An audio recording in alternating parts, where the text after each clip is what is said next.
नाज़रीन अस्सलाम वालेकुम। नाज़रीन, हमारा ख्याल तो ये था कि इस हफ्ते तमाम तर फोकस जो है वो हुकूमत की माशी कारकर्दगी पे रहेगा, चूँकि हुकूमत ने 4% इकनॉमिक ग्रोथ का जो दावा किया उसे अपोजिशन और मीडिया का बहुत बड़ा हिस्सा उसे तस्लीम नहीं करता, और एक इंटेंस डिबेट जो थी उसे इस हफ्ते शुरू होना था। लेकिन बदकिस्मती से, इंतहाई बदकिस्मती से आज पाकिस्तान रेलवेज़ में के अंधोनाक हादसे के नतीजे में अब तक 50 से ज़्यादा घोटकी के करीब होने वाले इस हादसे में, इस ट्रैजिक इंसिडेंट में 50 से ज़्यादा कीमती जानें ज़ाया हो चुकी हैं। इनोसेंट लोग जो हैं मारे जा चुके हैं, अंदाज़न 100 के करीब लोग जो हैं वो ज़ख्मी हैं। ये कोई पहला वाक़या नहीं है, ये कोई दूसरा वाक़या नहीं है, ये कोई पाकिस्तान रेलवेज़ का तीसरा वाक़या नहीं है। गुज़िश्ता 70 बरस में पाकिस्तान रेलवेज़ की तारीख़ में सैकड़ों वाक़यात हो चुके हैं। दर्जनों वाक़यात ऐसे हैं जिसमें 50 से 100 अफराद जो हैं जाँ बहक हुए। 1957 में इस किस्म का पहला वाक़या हुआ गंभीर रेलवे स्टेशन में, जब 300 से ज़्यादा लोग जो हैं वो घायल हुए। प्रोड्यूसर स्क्रीन पे बहुत सी डिटेल आपके सामने एदाद व शुमार की रख सकते हैं, और हर वाक़े के बाद 90 में, 80 की दिहाई में, 2005 में, 2007 में, 8 में, 9 में, 10 में, 11, हर बरस ऐसे वाक़यात हुए। और हर वाक़े के बाद उस वक़्त की हुकूमत ने यह कहा कि इस वाक़े की मुकम्मल इंक्वायरी की जाएगी, इस पर एक रिपोर्ट पेश की जाएगी, रिपोर्ट को 24 घंटों में या 48 घंटों में पेश किया जाए। और वो रिपोर्ट आज भी यही कहा जा रहा है कि रिपोर्ट पेश की जाए, लोगों को सज़ा दी जाएगी, और ये कि मामला ट्रैक का है और सिग्नल का है। लेकिन आज तक की सूरत हाल जो है इसमें कोई किसी किस्म की इम्प्रूवमेंट जो है वो हमारे सामने नहीं आ सकी है। अब इसी हवाले से आज अपोजिशन जमात PMLN ने एक एडजॉर्नमेंट मोशन जो है पार्लियामेंट में दाखिल किया, और वहाँ पर जो बहस हुई वहाँ पर पाकिस्तान के इंफॉर्मेशन मिनिस्टर जनाब फवाद चौधरी साहब ने जो है बोलते हुए ये पोजीशन इख्तियार की। अल्हम्दुलिल्लाह मुल्क के ऊपर नवाज शरीफ साहब आ गए। मंगला में एक पूरा ट्रैक जाता था, 3-4 दिन बाद पता चला कि वो ट्रैक गायब हो गया। पता चला कि इत्तफाक वालों ने रेलवे के ट्रैक खरीद लिए। उस वक़्त ये रेफरेंस जो है वो सामने आए, और उस वक़्त राइटली सो ये ट्रैक्स जो हैं वो चलाए गए। जिस तरीके से ये रेलवे को चलाया गया, जिस तरीके से हमने देखा कि पीपल्स पार्टी और नून लीग ने इस रेलवे को चलाया, उसके नतीजे में आज हमें हादसों का सामना करना पड़ रहा है। एक ऐसी हुक्मरानी की बुनियाद रखी जिसकी बुनियाद करप्शन, सीना जोरी और चोरी के ऊपर थी, जिसकी वजह से आज हम इतने बड़े हादसों का सामना कर रहे हैं। जैसे कि आप देख सकते हैं कि वज़ीर इत्तलात जो हैं फवाद चौधरी साहब, वो क्लियरली ये कह रहे हैं कि ये मसला हिस्टोरिक है, ये पिछली हुकूमतों ने यह मसला जो है ये क्रिएट किया है, पीपल्स पार्टी और PMLN ने। ताहम पाकिस्तान के एक्स रेलवे मिनिस्टर PMLN के सीनियर रहनुमा जनाब ख्वाजा साद रफीक साहब ने एक से ज़्यादा दफ़ा प्रेस से बात की, प्रेस कॉन्फ्रेंस भी उन्होंने की। उनकी एक प्रेस टॉक में उन्होंने ये स्पेसिफिक इल्ज़ाम लगाया कि हुकूमत ने इस ट्रैक के ऊपर जो मेंटेनेंस का खर्चा करना था वो नहीं किया था। ज़रा सुने ख्वाजा साद रफीक क्या कहते हैं। एक बड़ी वजह यह है कि सेफ्टी कॉम्प्रोमाइज़ हो रही है, क्योंकि मौजूदा हुकूमत ने जब से ये हुकूमत आई है, एक तो रेलवे के तरक्याती बजट पे 60-65% कट लगाए हैं। मेंटेनेंस के लिए लाइंस की पैसा ना होने के बराबर है। लोकोमोटिव्स की मेंटेनेंस तकरीबन ख़त्म हो चुकी है, बराए नाम रह गई है। तो घोटकी वाला एरिया है, यहाँ पे तकरीबन 200 किलोमीटर का ट्रैक ऐसा है जो कमज़ोर है। इसे रेगुलर फुल टाइम मेंटेनेंस की ज़रूरत है, उसके लिए फंड्स ही नहीं है। बदकिस्मती से पिछले 3 साल में इन्होंने कागज़ तो आगे पीछे किए हैं, लेकिन कोई काम शुरू नहीं हुआ। रोड मैप ये था कि इन 3 सालों में फर्स्ट फेज़ में मुकम्मल होना था, और अभी काम ही शुरू नहीं हुआ। तो ये सेफ्टी आइंदा भी कॉम्प्रोमाइज़ रहेगी अगर आप रेलवे को फंड्स जारी नहीं करेंगे और ML1 पे CPEC को इम्प्लीमेंट नहीं करेंगे। दर हकीकत ख्वाजा साद रफीक साहब ये कहना चाह रहे थे कि मेन रेलवे लाइन 1 जिसे ML1 कहा जाता है, उस मंसूबे को अब तक शुरू हो जाना चाहिए था, और हल इसका सिर्फ ML1 पे काम करना है। इससे मिलती जुलती चीज़ के मेंटेनेंस का खर्चा नहीं हुआ। वो रेलवे के चेयरमैन जनाब हबीबुर रहमान गिलानी साहब ने भी एक टेलीविज़न चैनल से बात करते हुए इसी किस्म की बात की। नाज़रीन, यहीं से हम गुफ्तगू का आगाज़ करेंगे। मेरे साथ स्टूडियोज़ में पाकिस्तान के minister of state for information broadcasting जनाब फ़ारूक हबीब साहब तशरीफ़ रखते हैं, और ना सिर्फ फ़ारूक हबीब जो हैं वो इंफॉर्मेशन ब्रॉडकास्टिंग के मिनिस्टर ऑफ स्टेट हैं, बल्कि इससे पहले पार्लियामानी सेक्रेटरी रह चुके हैं पाकिस्तान रेलवेज़ के। Very warm welcome to Farooq Habib साहब इन द स्टूडियोज़। मुझे ज्वाइन कर रहे हैं PMLN अपोजिशन की तरफ से असिस्टेंट सेक्रेटरी जनरल PMLN के जनाब बिलाल अज़हर खियानी साहब, जो कि इकनॉमिक एडवाइजरी काउंसिल के भी मेंबर हैं PMLN के। और नाज़रीन, इसी प्रोग्राम में very warm welcome to Bilal. और नाज़रीन, इसी डिस्कशन में मुझे पाकिस्तान के प्रोमिनेंट जर्नलिस्ट, सहाफ़ी, सीनियर एनालिस्ट, कॉलमनिस्ट और टेलीविजन एंकर पर्सन जनाब साबिर शाकिर साहब मुझे एक वीडियो लिंक के जरिए ज्वाइन कर सकेंगे। Very warm welcome to all my guest once again. Farooq Habib साहब, गवर्नमेंट की इस पे पोजीशन अब है क्या? ये जो अंधोनाक ट्रेजेडी है और रेलवे के हादसा मसलसल हो रहे हैं, आज जो हुआ है। देखिए, बात यह है कि ये हादसा भी एक बड़ा अफसोसनाक हादसा है जिसमें 40 से ज़ायद लोगों की जानों का ज़िया हुआ है और हम भी दुखी हैं, पूरी कौम भी दुखी है इसके ऊपर, और जो सूरत हाल है वो भी आपके सामने है। लेकिन ये कुछ अहम चीज़ें हैं जिसके ऊपर मैं समझता हूँ कि जब भी कोई ऐसा हादसा होता है तो एक डिबेट ट्रिगर होती है, या वो ब्लेम गेम हो या वो कंस्ट्रक्टिव उसके ऊपर जो है वो पहलुओं को देखा जाए। जो रेलवे का हमारा निज़ाम है, ये ब्रिटिश दौर के बाद इसके ऊपर कोई बड़ी मेजर इंटरवेंशन नहीं हुई। ये जो मेन लाइन 1 है, जिसे हम ML1 कहते हैं, ये कराची से शुरू होके ये पेशावर तक जाती है और ये 1000 किलोमीटर से ज़ायद के ऊपर जो है ये मुहित है, और 1600 1800 के करीब फिगर है, और लाहौर तक जो है वो 1200 किलोमीटर के करीब ये बन जाती है जो फिगर है।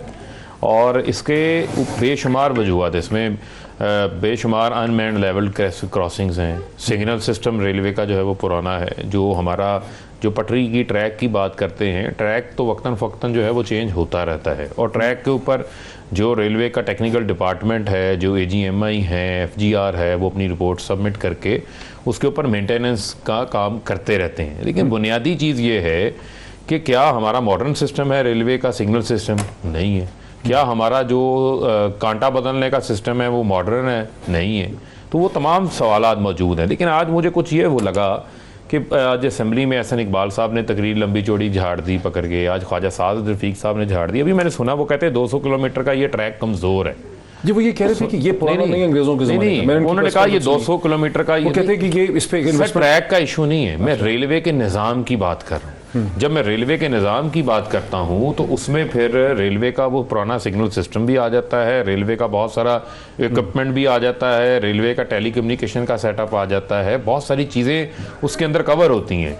ट्रैक जो है वो समहाउ आप चेंज करते रहते हैं, लेकिन ट्रैक को ऑपरेट करने का भी तो एक सिस्टम है ना, वो सिस्टम आपका पुराना है। और इशू क्या है यहाँ पर? अभी इन्होंने कहा 200 किलोमीटर का ये कमज़ोर है, तो 2013 से 2018 तक मौसूफ वजीर थे ना, वो कर लेते, बना लेते, नहीं बनाया। फिर इतना खुलेआम आगे झूठ बोलते हैं, असेंबली के ऊपर खड़े होके, टीवी के ऊपर खड़े होके बात करते हैं। ये जो ML1 की बात हो रही है, अब बड़ा क्रेडिट लेते हैं जी, हमने 2013 से 18 तक बिजली घर लगा दिए, मोटरवेज बना दी, तो फिर ML1 भी बन जाना चाहिए था। अब ML1 की सिचुएशन ये है कि जो इसकी बात हो रही थी, इसका प्रीलिमिनरी डिज़ाइन जो है वो वज़ीर आज़म साहब चाइना गए, उन्होंने वहाँ पर प्रेसिडेंट के साथ इस मामले को रेज़अप किया, उठाया। उन्होंने नेशनल रेलवे अथॉरिटी चाइनीज़ को भेजा, ठीक है, जिन्होंने आकर, उनके कंसल्टेंट्स आए, उन्होंने आकर यहाँ पर इसके ऊपर अपना प्रीलिमिनरी डिज़ाइन मुकम्मल किया। सुन लें, उसके बाद इसका PC1 बन के सबमिट हुआ प्लानिंग कमीशन में, जो पहले जमा हुआ था वो हवा में था। 9.2 बिलियन डॉलर का जमा करवा दिया था, ना सर था ना पाँव था। उसके ऊपर इन्हीं का प्लानिंग कमीशन ने एतराज लगाया था कि विदाउट प्रीलिमिनरी डिजाइन आप PC1 कैसे बना सकते हैं, जिसको किसी कंसल्टेंट ने वेट नहीं किया, चाइना की नेशनल रेलवे अथॉरिटी ने नहीं किया। जब वो चाइनीज यहाँ आए, उन्होंने ये काम किया, अब ये बना 6.8 बिलियन डॉलर का। जी मुझे कितना फर्क है, और ट्रैक वही ड्यूलाइजेशन हो रहा है। इस पे बड़ी डिटेल होनी चाहिए डिस्कशन। सुन लें तो चाहे वो PC1 की अप्रूवल हो, चाहे वो प्रीलिमिनरी डिजाइन का मामला हो, चाहे वो एक्निक हो, ये तमाम अप्रूवल्स हमारे दौर में हुई हैं, और ये टाइम टेकिंग प्रोसेस होते हैं। और रेलवे जो है ये पाकिस्तान का एक स्ट्रेटेजिक मंसूबा है। ये CPAC के अंदर भी एज ए स्ट्रेटेजिक पार्ट के तौर के ऊपर लिया गया है। अच्छा, और अगर हादसा के ऊपर हमने तकरीरें करनी है तो ये 175 हादसा, मैं सारे सालों की हादसा की लिस्ट लेकर आया हूँ। ठीक है, 175 हादसा सबसे ज्यादा 2015 में जब ख्वाजा साद रफीक साहब वजीर थे उस वक्त हुए थे। अच्छा, अगर आप कहेंगे तो मैं पीपल्स पार्टी की भी डिटेल बता दूंगा, सारी ऑपोजिशन का ले लूं। साबिर शाकिर साहब ने हमें ज्वाइन किया, आपका इस जवाब में क्या पर्सपेक्टिव है? देखिए, बिस्मिल्लाहिर्रहमानिर्रहीम जी, सबसे पहले तो इज़हार अफसोस जितना भी हम करें कम है, जो आज का दर्दनाक हादसा हुआ है, और दुआएं हैं जो जो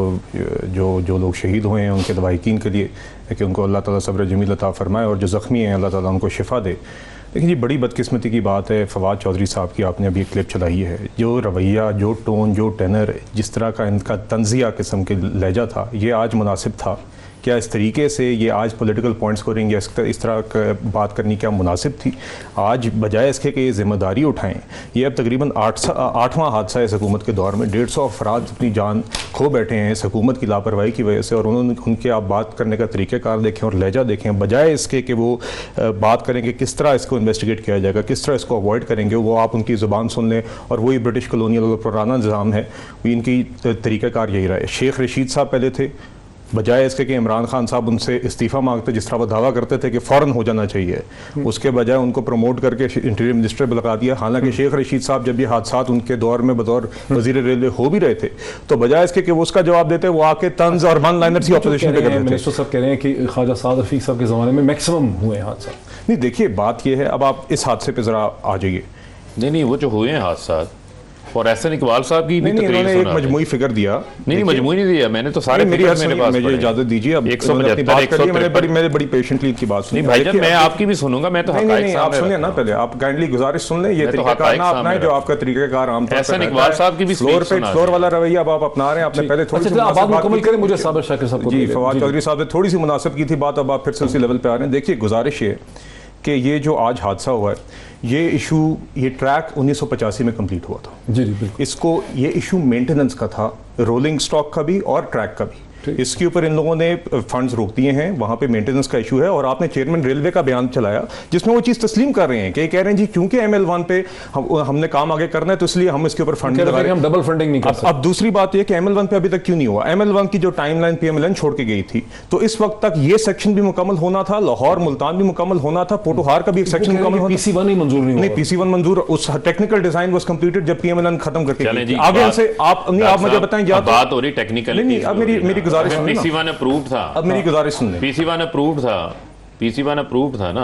ये कह रहे हैं अप्रूव्ड है, उसको आप रिकॉर्ड चेक करा लें, कल दोबारा शो कर लेते हैं। नहीं, मैंने आपसे कहा टेक्निकल डिजाइन, मेरी गुजारिश है मुझे बात मुकम्मल करने थे, आपने इनको आराम से करनी है। दूसरी दफा सर मैं फैक्ट्स के साथ मुझे पता है इनके पास कोई जवाब नहीं है, और माजरत के आज फिर हादसा हुआ है और आज इस तरह के ही तरीकेकार और रवैया लेके आए हैं। पूरा प्रोग्राम पड़ा है, मैं सिर्फ साथ साहब शाकिर सबको भी ले लूँ ब्रेक से पहले। मुझे जी एक अगर आप एक और कमेंट, क्योंकि आधा टाइम इंटरप्ट करने में लगाते रहे।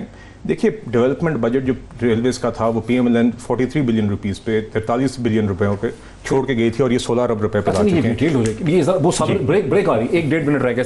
साबिर शाकिर आपका क्विक कमेंट, आपने सारी डिबेट सुन ली है कि ये आखिर वे फॉरवर्ड है क्या इसका?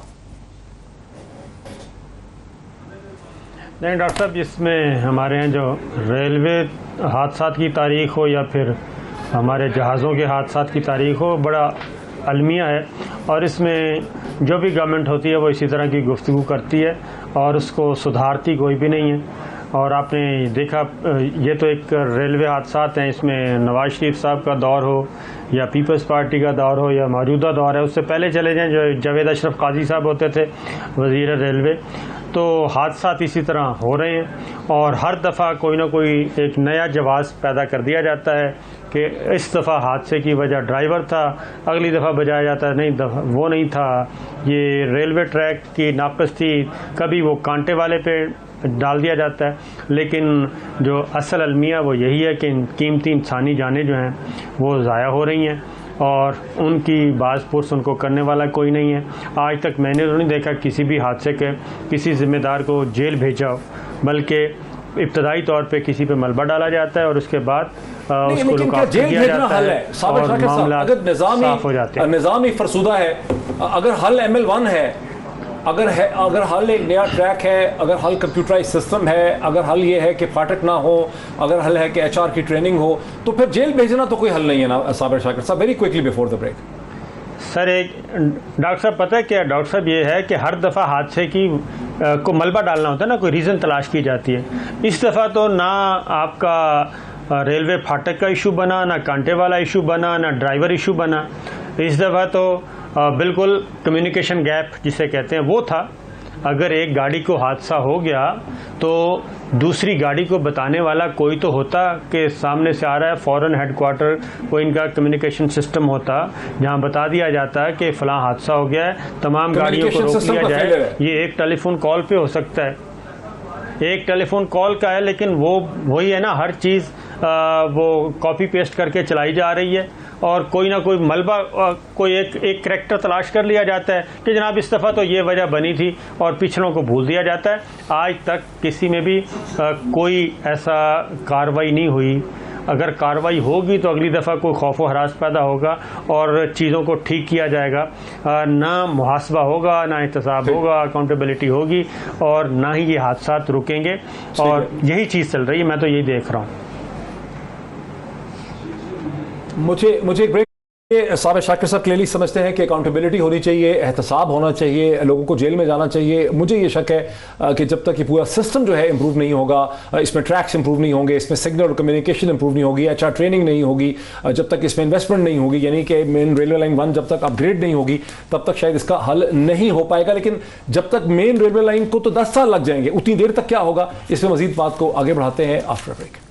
नाज़रीन वेलकम बैक। वक्फे से पहले जैसा कि आपने सुना कि साबिर शाकिर साहब ये समझते हैं कि जब तक अकाउंटेबिलिटी नहीं होगी, एहतसाब नहीं होगा पाकिस्तान रेलवेज़ के लोगों का, अफसरों का, लोग जेलों में नहीं जाएंगे, उस वक्त तक मामला जो है वो सुधर नहीं सकेंगे। मुझे ऐसा लगता है कि जब तक मेन रेलवे लाइन 1 की अपग्रेडेशन नहीं होगी, उसमें नए ट्रैक्स नहीं होंगे, कंप्यूटर सिस्टम नहीं होंगे, कम्युनिकेशन इंप्रूव नहीं करेगा, ह्यूमन ट्रेनिंग नहीं होगी, इन्वेस्टमेंट नहीं होगी, तब तक मामला जो है बेहतर नहीं हो सकेंगे। लेकिन फिर सवाल यह है कि मेन रेलवे लाइन की अपग्रेडेशन में तो 6, 7, 8 साल लग सकते हैं। क्या उतनी देर तक हम इन हादसा को बर्दाश्त करते रहेंगे? यहीं से बात को आगाज़ करते हैं। मिनिस्टर साहब, फ़ारूक हबीब साहब, वे फॉरवर्ड आपकी हुकूमत के पास अब क्या है? देखें, वे फॉरवर्ड बड़ा वाज़ेह है हमारा। देखें, इशू ये है, कुछ आपके डिसीजन स्ट्रेटेजिक डिसीजंस होते हैं। हमें पता है कि पाकिस्तान की चाहे वो रीजनल कनेक्टिविटी है, चाहे वो पाकिस्तान का जो रेलवे का हमारा सिस्टम है, इसकी जो अप्रूवल है, इसकी जो इम्प्रूवमेंट है वो बहुत ज़रूरी है। इसमें ना सिर्फ हम सी पैक के ऊपर काम कर रहे हैं, बल्कि हम वर्ल्ड बैंक के साथ जो हमारा ML2 और दूसरी साइड पे रीजनल कनेक्टिविटी के ऊपर भी हमारे काम हो रहे हैं। लेकिन ML1 पे क्यों रुक गई चाइनीज़ फाइनेंसिंग जो है? जी, चाइनीज़ फाइनेंसिंग जो रुक गई है ML1? नहीं, रुकी नहीं है। देखें, इट्स इन प्रोसेस। मैंने आपको जब पहले कहा कि ये एक बहुत बड़ा मंसूबा है और ये कई सैकड़ों किलोमीटर के ऊपर, यानी 1500-1600 किलोमीटर के ऊपर जो है ये ट्रैक महीत है। इसके ऊपर जगह जगह के ऊपर चाइनीज़ टीम खुद आई, जिन्होंने प्रीलिमिनरी डिज़ाइन बनाया, जगह जगह इसको देखा। ट्रैक किसी जगह के ऊपर एलिवेशन का इश्यू है, किसी जगह के ऊपर जो है वो लेवल क्रॉसिंग्स के ज़रिए अंडरपासेस बनने हैं, किसी जगह के ऊपर जो है वो ब्रिजेस बनने हैं, किसी जगह के ऊपर नया सिग्नल सिस्टम इंस्टॉल होना है। तो ये एक पूरा प्लान था और पिछले 1 साल में आपके इल्म में कोविड आ गया। कोविड की वजह से भी इसकी प्रोसीडिंग्स स्लो हुई। खादर रफीक ने प्रेस कॉन्फ्रेंस में कहा है कि इस 3 सालों में इस पे शुरू हो जाना था काम। नहीं, देखें, फिर तो मेरा तो देखें कहना ये है कि इसके ऊपर 2013 से काम शुरू हो जाना चाहिए था और 2018 में मुकम्मल हो जाना चाहिए था। ख्वाजा साहब जो हैं वो आकर ब्लेम गेम ना करें। ये मंसूबा स्ट्रेटेजिक मंसूबा है और सी पैक का हिस्सा है। ये सी पैक के मंसूबे अपनी पेस के साथ चल रहे हैं, फुल पेस के साथ चल रहे हैं और वो इस हुकूमत में भी चल रहे हैं। और कोई भी आइंदा आने वाली हुकूमत जो है वो किसी सी पैक के मंसूबे को पीछे नहीं रोकेगी, क्योंकि चाइना के साथ हमारा एक फ्लैगशिप ये जो है वो CPEC belt and road initiative का ये पार्ट है। जहाँ तक रह की बात रेलवे की, क्विकली मैं आपको हालत बता देता हूँ। वो भी कह रहे थे जी हमने 43 अरब या 40 अरब रुपया डेवलपमेंट के ऊपर रखा था। तो इनकी इतला के लिए अर्ज है, इन्होंने 52 इंजन खरीदे थे। कितने इंजन खरीदे थे? 52 इंजन खरीदे थे। ठीक है। अब 52 इंजन को चलाने के लिए डॉक्टर साहब आपको कैरेज वैन्स चाहिए, पैसेंजर वैन्स चाहिए आपको। रेलवे का रोलिंग स्टॉक खाली अनयूटिलाइज्ड पड़ा हुआ है, क्योंकि आपके पास फ्रेट वैन्स ही नहीं है, आप चला ही नहीं सकते। आपके पास जो है वो पैसेंजर वैगन्स नहीं है। उनके टेंडर्स आकर हमने किए हैं, आकर जो वैन्स बनाने वाला वो नहीं है। उसके अलावा मोटी बात सुने, रेलवे के अंदर 75,000 से ज्यादा मुलाजमीन है, कोई कंप्यूटराइज इंटरवेंशन नहीं, कोई कंप्यूटराइज रिकॉर्ड नहीं है। 30 बिलियन रुपए की सिर्फ पेंशन हैं, 35 बिलियन की सिर्फ तनख्वाहें हैं, 65 अरब ये रेवेन्यू। हम मैक्सिमम इनके दौर में कितना गया था? 49 अरब। वो कह रहे थे सुन लेना। हाँ। हम मैक्सिमम जो है वो रेवेन्यू को लेके गए हैं 54 अरब के ऊपर। पिछले साल हमें कोविड का सामना करना पड़ा तो बंद थे। हम खसारे को भी हमने कम किया। पीपल्स पार्टी खसारा 40 अरब पे छोड़ के गई। ठीक है। यहां तक कहा गया था कि रेलवे को कैंसर हो गया है, इसको बंद कर दिया। अपोजिशन का मैं उन चीजों के ऊपर नहीं जाना चाहता, लेकिन जो हम पॉजिटिव्स कर रहे हैं, हमने रेलवे में पॉजिटिव्स किए हैं। हमने 16 लाख डीजल लीटर की चोरी को रोका, हमने उसमें डिजिटल सिस्टम लगाया। अब हमने सुन लेना, हमने ट्रैकिंग सिस्टम लगाया। आज आप रेलवे को लाइव ट्रैकिंग, मॉडर्न डेमोक्रेसीज में क्या होता है कि ऑपोजिशन हुकूमत की मदद करती है अपने क्रिटिसिज्म के जरिए। आप क्या समझते हैं कि क्या करना चाहिए, क्या आपके काउंटर प्रपोजल्स हैं ताकि मजीद हादसा इस किस्म के ना हो? देखिए जी, सब काउंटर प्रपोजल तो यही है कि जो काम PMLN जहाँ पे छोड़ के गई थी उसको ये जारी रखते। सिर्फ वो ML1 का जो उस टाइम पे ही आगे टाइमलाइंस थी वही पूरी होती हैं तो आज हालात बहुत बेहतर होते, मगर बदकिस्मती से वो नहीं हो सका। आप क्या समझते हैं? आप ओवरऑल एक गवर्नेंस फेलियर है, इसके ऊपर आप अक्रॉस द बोर्ड देख लें। मुस्लिम लीग नून के दौर के अंदर 12,000 मेगावाट बिजली के इजाफे में आगे मजीद ऑनलाइन आने थे, एडिशन होनी थी CPEC के अंदर। CPEC का एक प्रोजेक्ट आप बता दें, CPEC का क्या हाल इन्होंने कर दिया, बिल्कुल बंद पड़ा हुआ है। तो बन रहा है, जो आप बता दीजिए जब कोई प्रोजेक्ट मुकम्मल होगा। मगर आपके सामने जो प्रोग्रेस है CPEC की, अदरवाइज डेवलपमेंट स्पेंडिंग के अंदर रिडक्शन है। आप खसारा देख लें, आप मईशत के हालात देख लें। असद उमर साहब को उन्होंने वजारत खजाना से उठा के इवेंचुअली प्लानिंग में डाल दिया, फिर उनसे CPEC लेके, मगर उसके बाद अब आपके सामने जो CPEC के हालात हैं और शेख रशीद साहब की संजीदगी आपने वजारत के, चूंकि मेजॉरिटी वही रहे हैं ना, आपने उनकी संजीदगी देख ली कि क्या रही है। जब ये हालात हों तो क्या बेहतरी आएगी? इसलिए हम ये एक ओवरऑल गवर्नेंस फेलियर की अलामत है। एंड दिस इज वाई हम बार बार कहते हैं कि फ्री एंड फेयर इलेक्शंस और ये जो जाली निज़ाम चल रहा है इससे जब तक छुटकारा नहीं मिलेगा तो ये इस मसाइल के बाकी मसाइल की तरह ये इस मसाइल का भी आगे कोई हल ये है कि इलेक्शन होने चाहिए रेलवे के साथ साथ। नहीं, देखिए, आपको जो मेजर्स जो लिए जा रहे थे, जो एक प्रोग्रेस जो चल रही थी, चाहे वो डेवलपमेंट बजट हो पाकिस्तान रेलवेज का, चाहे वो ML1 की अपग्रेडेशन हो, चाहे वो रोलिंग स्टॉक की या ट्रैक की मेंटेनेंस हो, चाहे वो लोकोमोटिव्स की मेंटेनेंस हो, और बाकी जो स्टेप्स थे वो एक तसलसल था जो कि रुक गया 2018 के बाद। वही स्टेप्स लेने वाले हैं, और जिस तरह चेयरमैन पाकिस्तान रेलवेज खुद फरमा रहे हैं कि ये गवर्नमेंट इनको रोक रही है उस फंड लगाने पे, ट्रैक पे, कि जी ML1 अल्लाह जाने कब होगा। जो अब तक हो जाना था काम वो हुआ नहीं, और उसके पीछे फिर ये भी फंड रोक दिए, जिसका नतीजा आपने आज देख लिया है, जो कि एक दर्दनाक एक हादसा हुआ है। तो एक ओवरऑल एक गवर्नेंस फेलियर है अनफॉर्चुनेटली। रिकमेंडेशंस क्या हैं आपकी? यानी कि 2 रिकमेंडेशंस आप दें, 3 दें तो क्या होंगे? रिकमेंडेशंस यही होंगी जी कि कोई काम का बंदा ढूंढ ले, हमें तो नजर नहीं आता इनकी हुकूमत में फॉर एनीथिंग। आप अक्रॉस द बोर्ड देख लें अनफॉर्चुनेटली। और ये संजीदगी, पहले तो आपको इनका रवैया बेहतर करना होगा, फिर कहीं से कॉन्फिडेंस आनी होगी, और फिर वही प्लान जो 18 में छोड़ के गए थे उसी को ये इंप्लीमेंट कर लें तो अल्लाह ताला करेगा कि वापस बुला लें। कॉम्पिटेंट है वो। नहीं, साल भर तो फाइनेंस के थे ना, तो बुलाए ना, अच्छा सारा काम कर लेते थे वो जी। ऑल इन ऑल थे। साबिर शाकिर साहब, कहीं ऐसा तो नहीं है कि जैसे शहबाज शरीफ साहब ने कहा था कि एक नेशनल डायलॉग होना चाहिए नवंबर 2020 में, कि बहुत से ऐसे मसाइल हैं, रेलवे हो, गवर्नेंस के इश्यूज हो, फाइनेंशियल मैनेजमेंट हो, 18th अमेंडमेंट का रिव्यू हो, इलेक्टोरल रिफॉर्म हो, इलेक्शन कमीशन के नई चीज़ें हो, इलेक्ट्रॉनिक वोटिंग मशीन्स हो, यहाँ पर ऐसे इश्यूज हैं जहाँ पर ऑपोजिशन और हुकूमत को मिलकर एक कंसेंसस डेवलप करने की जरूरत है। रेलवे के हादसे को देखें, इन मसाइल के हल के लिए कंसेंसस चाहिए जो बन नहीं रहा। देखिए, एक डॉक्टर साहब, रेलवे, मुझे नहीं पता, फ़ारूक को शायद पता होगा, ये मुस्लिम लीग नवाज़ के जो रहनुमा भाई बैठे हैं उनको भी पता होगा। रेलवे इस वक्त पाकिस्तान का, अगर आप देखें ना जी, अमीर तरीन इदारा होगा, जिसके पास क्या कहना चाहिए, बिलियंस की ज़मीन पड़ी है, अरबों रुपए की ज़मीन है इसकी, और हर स्टेशन जो है, हर स्टेशन, क्योंकि हमने तो बनाया नहीं, हमने तो सिर्फ बिगाड़ा है ना भाई। ट्रिलियंस की बात करें, खरबों की ज़मीन है, ट्रिलियंस की, खरबों की ज़मीन पड़ी है, और हर स्टेशन जो है वो कई एकड़ पर मुश्तमिल है। हर स्टेशन, हर रेलवे स्टेशन, छोटा भी और बड़ा भी, कई एकड़ पर। तो ये तो इसे जनरेट कर सकते हैं सैकड़ों एकड़ पे। और सर पूरे मुल्क के अगर आप मिला लेंगे ना रेलवे स्टेशंस और उनकी ज़मीनें, वो सैकड़ों नहीं, हज़ारों एकड़ में जाएगी। ये मैं आपको चैलेंज कर रहा हूँ, क्योंकि मेरा ताल्लुक है बहावल नगर से। बहावल नगर का रेलवे स्टेशन इतना बड़ा रेलवे स्टेशन था, कब्जा माफिया ने कब्जा किया हुआ है। साबिर शाकिर साहब, उनमें कराची को देखें, नहीं सर, ये मुख्तलिफ कब्जा ग्रुप से उस रेलवे की जमीन पे कब्जा किया हुआ है, अदालतों से स्टे ऑर्डर ले लिए हुए हैं। डॉक्टर साहब उसमें गवर्नेंस का इशू कैसे है? ये रेलवे के ही जो रेलवे की ब्यूरोक्रेसी जो क्या है, रेलवे की इस्टेब्लिशमेंट क्या करती है आर्जी तौर पे, या और जब भी गवर्नमेंट आती है, कोई भी मिनिस्टर आता है, तो वो सबसे पहले ये रेलवे की इस्टेब्लिशमेंट मिलके उनको एक आर्जी पटा दे देते हैं, आर्जी नोटिफाई कर देते हैं कि जनाब ये आर्जी लीज पे दे दी, और उसके बाद वो स्टे लेके बैठ जाता है। अगर सिर्फ इसी चीज़ को मैनेज कर लें और आजकल तो जी स्मार्ट किस्म की टेक्नोलॉजी आ गई है। आजकल आपको कई एकड़ पे मुश्तमिल रेलवे स्टेशन ही चाहिए, ऑनलाइन सिस्टम है, वहाँ पे सिर्फ और कुछ भी ना करें, ये आपके जो हैं ब्रांड्स हैं खाने पीने वाले, उन्हीं को लेके चले जाएं वहाँ पे, उन्हीं के हवाले कर दें, पब्लिक प्राइवेट पार्टनरशिप।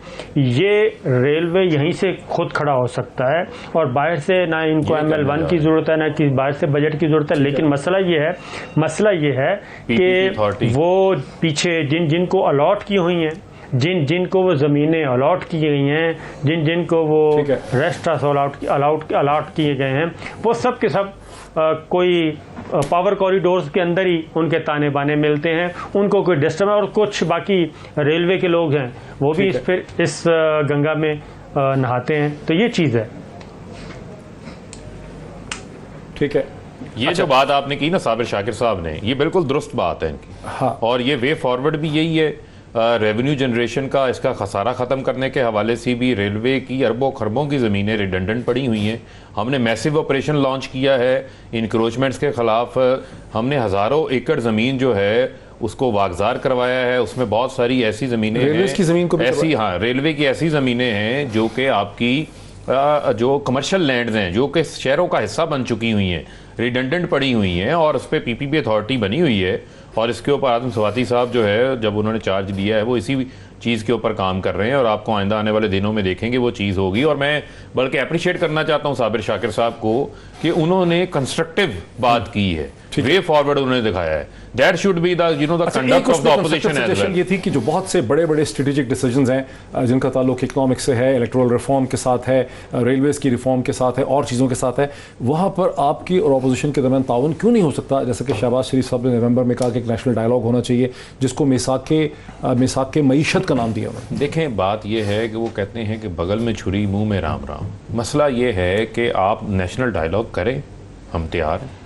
जब हम इन्हें कहते हैं कि आए जी इलेक्टोरल रिफॉर्म्स के ऊपर बैठ के बात करते हैं, EVM के ऊपर बात करते हैं, आई वोटिंग, 9 मिलियन पाकिस्तानी है भाई, ओवरसीज़ पाकिस्तानी, जो इस साल $28 बिलियन भेज रहे हैं भाई। वो तरसीलात ज़र हैं, वो कर्जा नहीं है, वो लोन नहीं है जो आप लोन लेते थे और मनी लॉन्ड्रिंग करके एवन फील्ड के महलात बना लेते थे।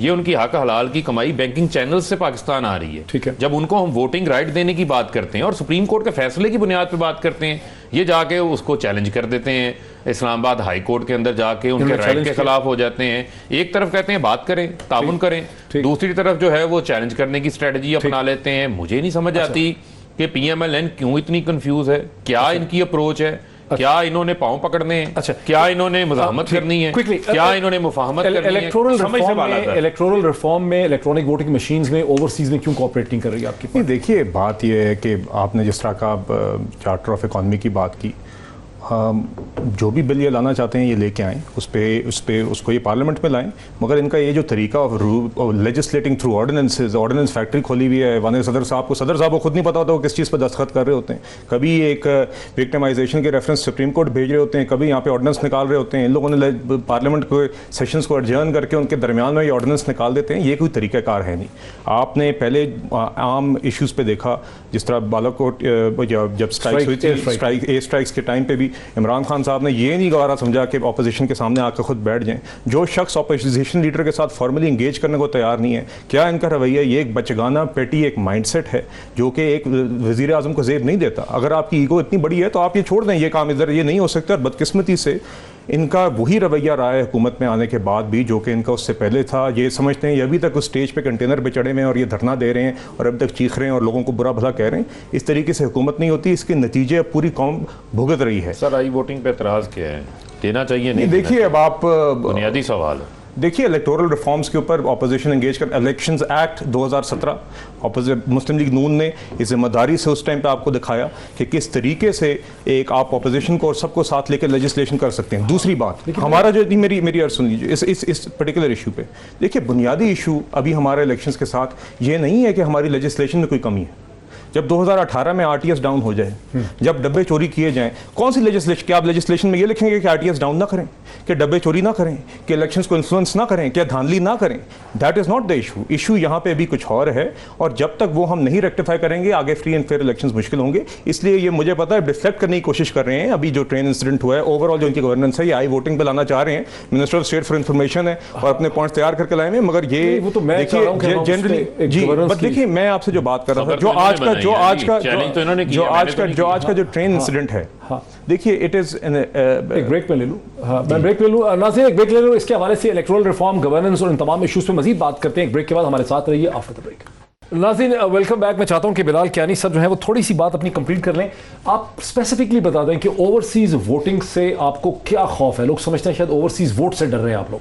नहीं जी, देखें हमें किसी के वोट से कोई खौफ नहीं है, मगर ये एक डिबेट है जो कि पार्लियामेंट फोरम में वहाँ पे होनी चाहिए। ये आप किसी की थ्रोट के डाउन, यू कांट शव इट डाउन समवन्स थ्रोट। आप ये नहीं कर सकते कि तकरीरें पहले कर दें, पार्लियामेंट में बाद में लाएं।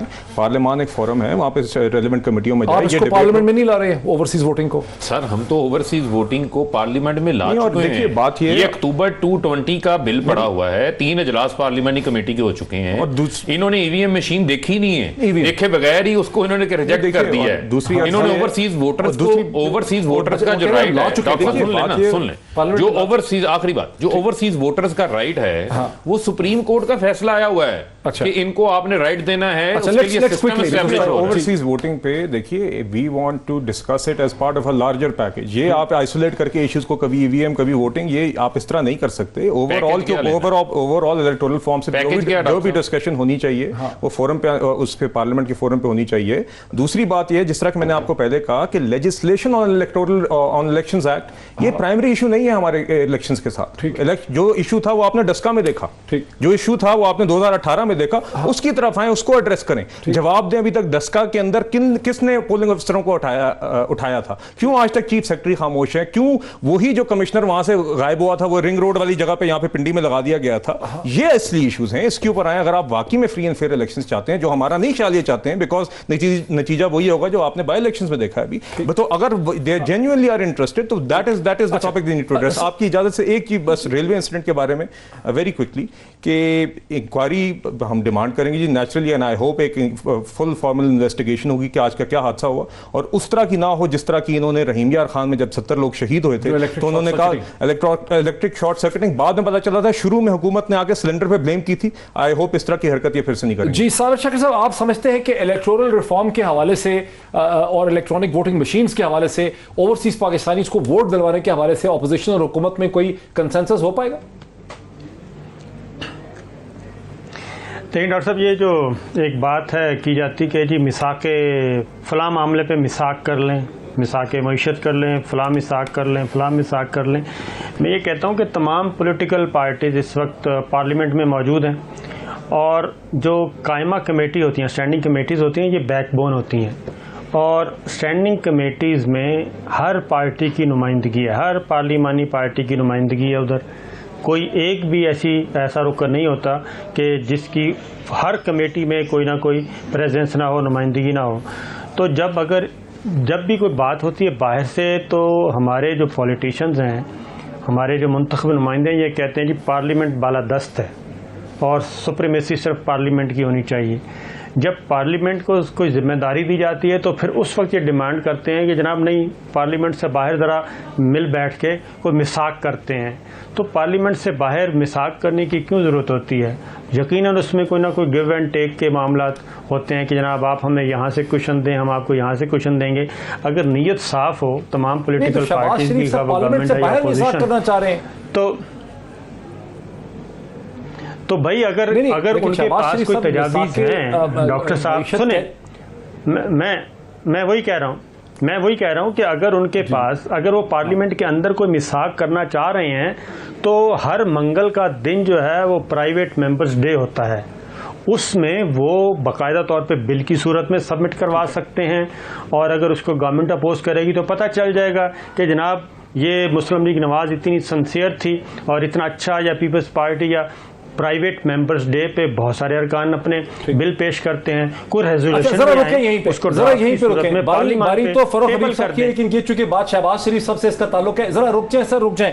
जी जी, क्यों नहीं शहबाज शरीफ साहब इसको लेकर क्यों नहीं आते बिल की शक्ल में कि ये मेरी प्रपोजल्स हैं, मेरी? देखिए, आप जिस वक्त की वो बात कर रहे हैं उस टाइम पे क्या माहौल था और क्या किस तरह की we were willing to go more than half way opposition, और आज क्या हालात हैं, क्या क्या तबाही 2020 की बात जब वालदा की डेथ हुई थी। जी जी जी जी नहीं, मगर देखिए बात ये है कि अभी अगर आप मईशत पे अगर हम मुख्तसर सी बात कर लें और आप करंट सिचुएशन देख लें तो इशू तो ईवीएम का है ना अभी।